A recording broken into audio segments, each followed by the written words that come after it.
Brad Stevens will need to rally the Boston Celtics after a last-second loss to the Milwaukee Bucks on Thursday night. Fortunately, the Celtics coach already has a blueprint for this scenario that may have been reinforced by one of the greatest head coaches of all time. Stevens joined ESPN's The Dan Le Batard Show on Thursday and was asked about his impression of New England Patriots coach Bill Belichick, who has hosted Stevens at Patriots training camp several times since the young Celtics coach came to Boston. Stevens responded by describing a great observation he picked up during one of his first visits to Foxborough. "My first time going over there was a few years ago, and I've been over there a bunch since," Stevens said. "But I'll never forget it.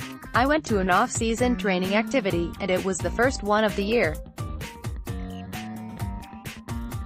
I'll never forget the first team meeting, the film that he showed from the year before where they came up a little bit short and got beat by Denver. I believe it was an AFC championship game.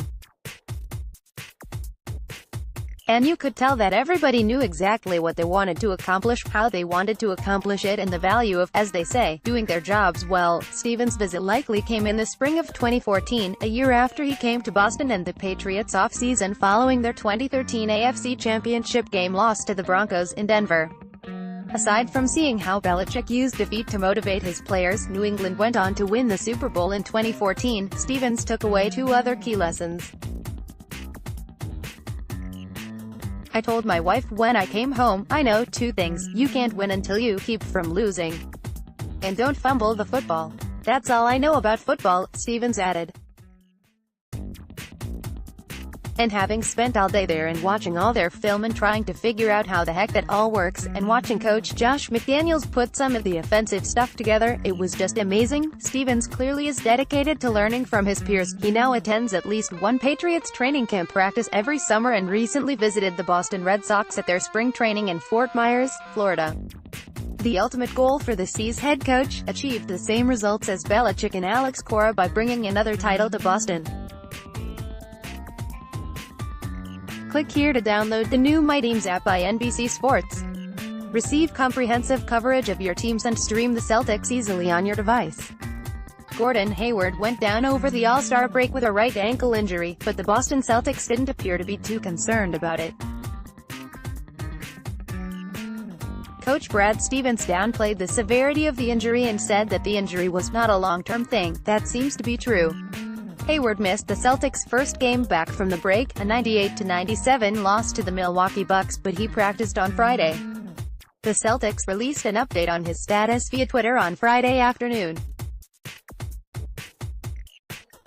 Before suffering the injury, Hayward had been on a hot streak for the Celtics, making 61.2% of his shots and averaging 17 points, 5.2 rebounds, and 4.8 assists over the course of his previous 5 outings. He was finally starting to look comfortable on the floor again after missing all but 5 minutes of last season with a brutal injury to his left ankle.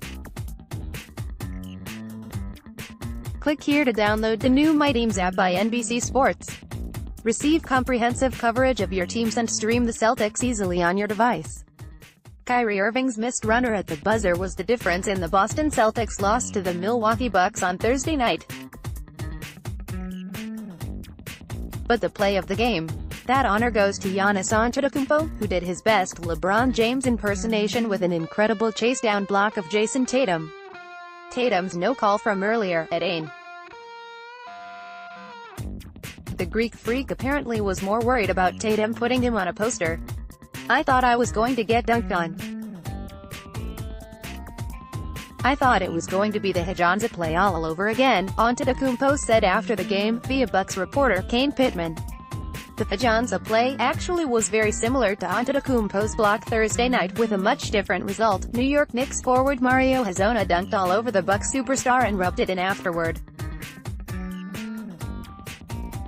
Mario Hezonja stepped over Giannis' flushed face. Picked at twitter.com/onfuse9xj, Bleacher Report, at Bleacher Report, December 1, 2018. But that didn't stop Antetokounmpo from covering an incredible amount of ground Thursday night and elevating to swat Tatum for what proved to be a pivotal fourth-quarter block, even if Tatum and head coach Brad Stevens disagreed with the non-call. I was lucky just to get it, Antetokounmpo added.